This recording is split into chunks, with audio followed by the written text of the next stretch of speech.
Dr. King's final request of his life was to a Chicago musician who stood on the balcony of Lorraine Motel with him. He asked him to play his favorite song at the event scheduled that night. And before I deliver Dr. King's final speech, I'm going to ask that we hear one verse of his favorite song.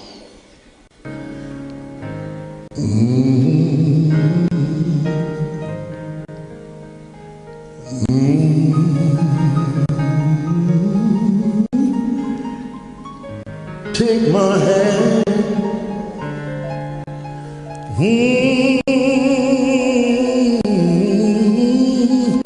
lead me on, let me stand,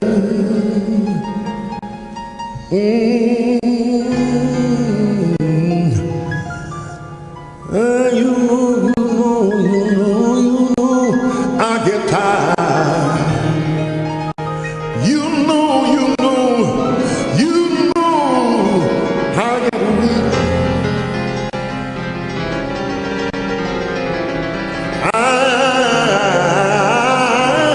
I'm old, hallelujah. But through the storm, through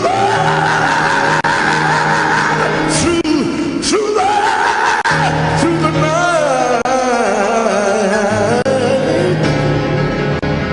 lead me. You're the only one who can lead me on to the light. Oh,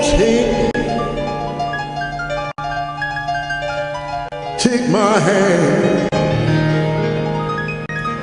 precious Lord,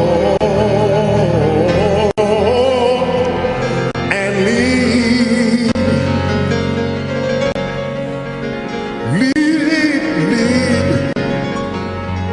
your child on home. You know, several years ago, I was in New York City autographing the first book that I'd written. While sitting there autographing books, a demented black woman came up. And the only question that I heard from her was, "Are you Martin Luther King?" I was looking down writing and I said, "Yes." And the next minute I felt something beating on my chest. For I knew it, I had been stabbed by this demented woman. I was rushed to Harlem Hospital. It was a dark Saturday afternoon and that blade had gone through. The x-rays revealed that the tip of the blade was on the edge of my aorta, the main artery. And once that's punctured, you're drowned in your own blood. That's the end of you. It came out in the New York Times the next morning that if I had merely sneezed, then I would have died. Well, about 4 days later, they allowed me, after the operation, after my chest had been opened and the blade had been taken out, to move around in the wheelchair in the hospital. They allowed me to read some of the mail that came in, and from all over the states and the world, kind letters came in. Oh, I read a few, but one of them I'll never forget. I received one from the president and the vice president, but I've forgotten what those telegrams said. I received a visit and a letter from the governor of New York, but I've forgotten what that letter said. Oh, but there was another letter that came from a little girl, a young girl who was a student at the White Plains High School. Oh, and I looked at that letter and I'll never forget it.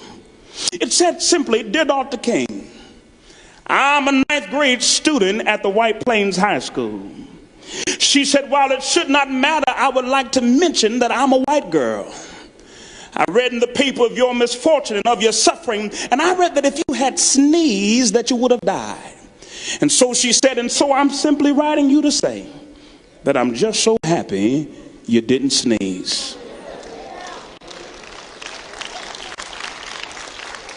Oh, and I want to say tonight that I too am happy that I didn't sneeze.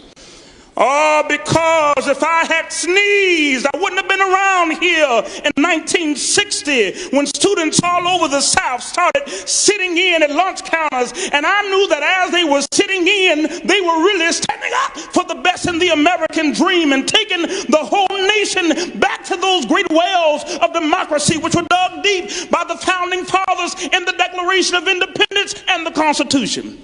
Yeah, if I had sneezed.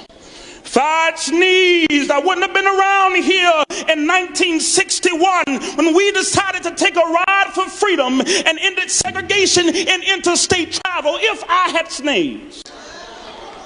If I'd sneezed, I wouldn't have been around here in 1962 when Negroes in Albany, Georgia decided to straighten their backs up. And whenever men and women straighten their backs up, they are going somewhere, because a man can't ride your back unless it has been if I had sneezed. If I'd sneezed, I wouldn't have been around here in 1963. The black people of Birmingham, Alabama aroused the conscience of this nation and brought into being the Civil Rights Bill. If I had sneezed. If I had sneezed, I wouldn't have had a chance later that year in August to try to tell America about a dream that I had had. If I had sneezed. If I had sneezed, I wouldn't have been down in Selma, Alabama to see the great movement there. If I had sneezed, I wouldn't have been in Memphis to see a community rally around those brothers and sisters who are suffering. Oh, I tell you, I'm just so happy. God, I'm happy I didn't sneeze. Oh, and they were telling me, now it doesn't matter now. Doesn't matter what happens now. I left Atlanta this morning, and as we got started on the plane, there were 6 of us. The pilot said over the public address system, we are sorry for the delay, but we've got Dr. Martin Luther King on the plane. And to be sure that all the bags were checked and to be sure that nothing would go wrong, we had to check out everything carefully. We've had the plane protected and guarded all night. Oh, but then I got into Memphis. Some began to say the threats, or talk about the threats that were out. What would happen to me from some of our sick white brothers? Oh, well, I tell you, I don't know what will happen now. We've got some difficult days ahead. Oh, but it really doesn't matter with me now, because I've been to the mountaintop. Oh, and I don't mind, like anybody, I like to live a long life. Longevity has its place, but I'm not concerned about that now. I just want to do God's will.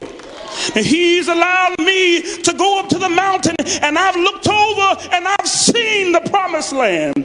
I come to tell you, I might not get there with you, but I want you to know on tonight that we as a people will get to the promised land. Oh, and so I'm happy tonight. I'm not worried about anything. I'm not fearing any man. Mine eyes have seen the glory. Mine eyes have seen the glory of the coming of the Lord.